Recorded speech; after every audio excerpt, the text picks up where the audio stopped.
Today on Ask Travel we talk about using your second year visa, non-water related activities in Australia and skydiving, also in Australia.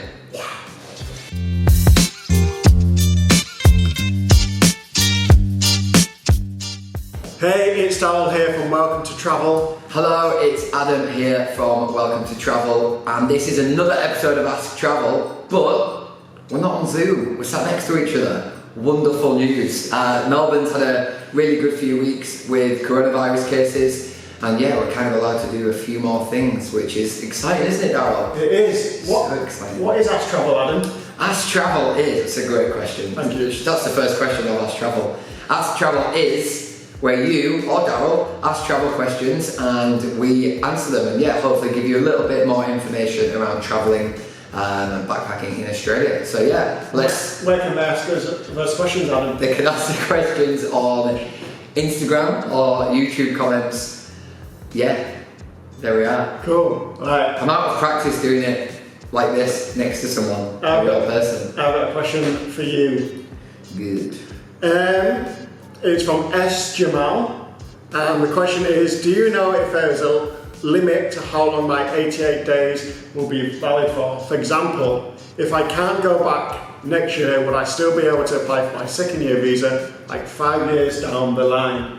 Yes, you will be able to. The really good thing about doing your second year visa work is it's not just for people that want to go do my first year, well straight into the second year.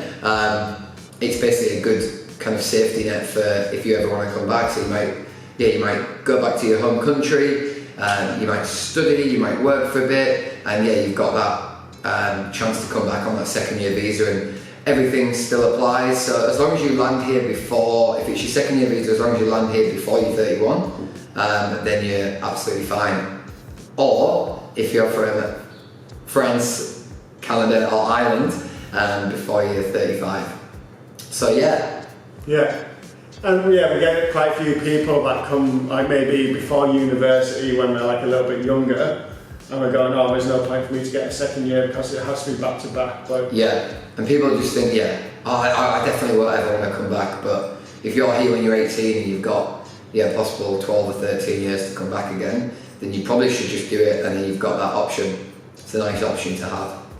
Nice. Yeah, easy. Cool. Got a question for me? Yeah, thank you, Ash Jamal, for that. Question for you, Darryl. This question is from, I can see it behind the camera, Sania Arya. Is that, yeah, we'll go with that. What different activities would I be able to do if I'm not the best swimmer? Well, I'm asking you this because also not a great swimmer.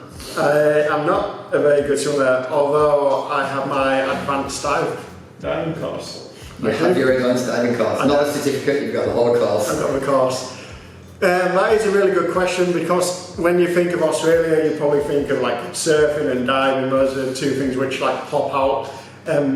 But aside from that, well, when you go to like the Great Barrier Reef or like the Whitsundays, for example, if you are wanting to dive or snorkel, you do have noodles as well. Yeah, which is a float. Which is a float. Under your leg. And also if you're trying out diving for the first time, you get something called a BCD. It's a buoyancy control device, so that levels you up underwater, and if you can kick your legs, you're more than fine to go diving. But Australia has so many like beautiful national parks, so there's like so many different hikes. When I think of non-water related places, I immediately think of like Fraser Island. Although you do go to like different lakes, but it goes up to your. Like, I think about loads of Australia though, like loads of watering holes and like the ferry pools in Noosa, and yeah, even all the beach. Like there's so many beaches that are just bays, or that you can just go in and you don't have to go so deep.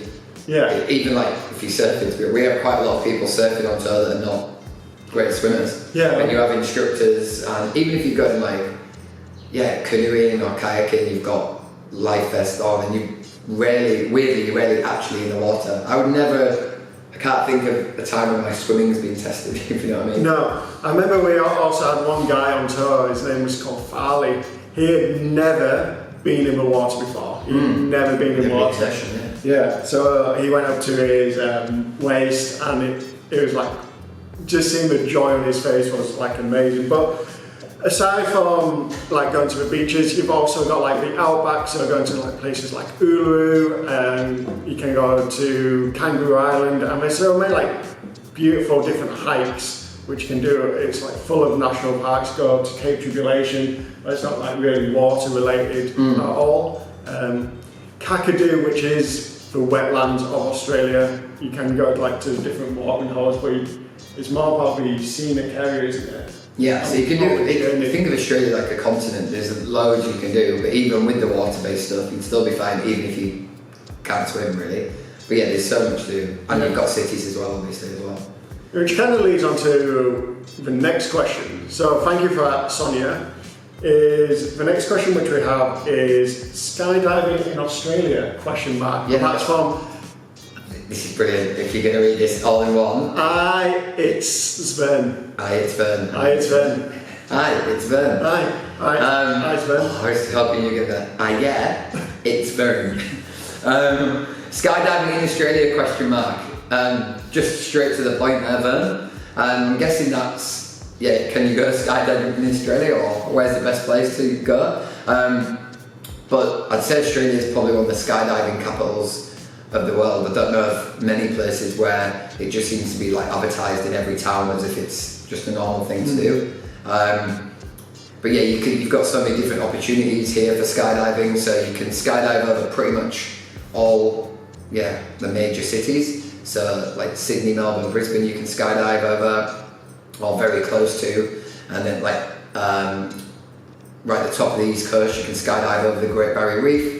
So you can do it over Cairns or Mission Beach, and if you're doing Mission Beach, you can see the rainforest on the reef, but then you also get to land on the beach, which is pretty cool. You can skydive over the Whitsunday Islands, which is pretty incredible, out of Early Beach. You can skydive over Fraser Island. You can skydive in Byron Bay, and you can see, basically see the coastline and a few national parks, and even the Gold Coast in the distance. And then you've got a bit further down south, you've got Sydney, and then down here Melbourne, you can skydive the Great Ocean Road, which is basically the last time we weren't in some kind of lockdown. It was like the last day, wasn't it? We skydived the Great Ocean Road.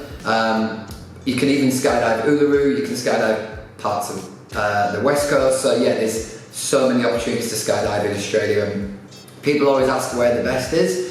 To be honest, you're going to have an amazing time wherever you skydive, especially if it's your first skydive. But you're never going to land and go, I wish I did it somewhere else. And if you do want to then do it somewhere else, then you can. There's plenty of places. So definitely recommend it when you're here. And anyone that's looking to do a skydive or any advice on that, we're happy to help. We've done loads between us. How many have you done? 4. Yeah. Can't remember how many I've done. Mission 5. Mission Byron, Great Ocean Road, and then 1. Sydney. St Kilda. 4. Byron twice. Mission. Great Ocean Road. 5. There we go. There you go. 9 between us, not 10. Very well informed about how many skydives we've done. That could be the next question. How many skydives have I done? Cool. Thank you for those questions, guys. Like I said, if you want to comment the questions below, or you reply to our Insta story on a Tuesday with questions, but you can also just message us anytime and we'll try and answer as many as possible. We do 3 every week. We're also going to put a link down at the bottom of this for a Facebook group that's full of people that are looking to travel to Australia. So it's really good to share ideas, throw questions in there, and it's a good little community of people that are heading out here. And hopefully we'll speak to you next week. We definitely will. Yeah. Bye. Bye.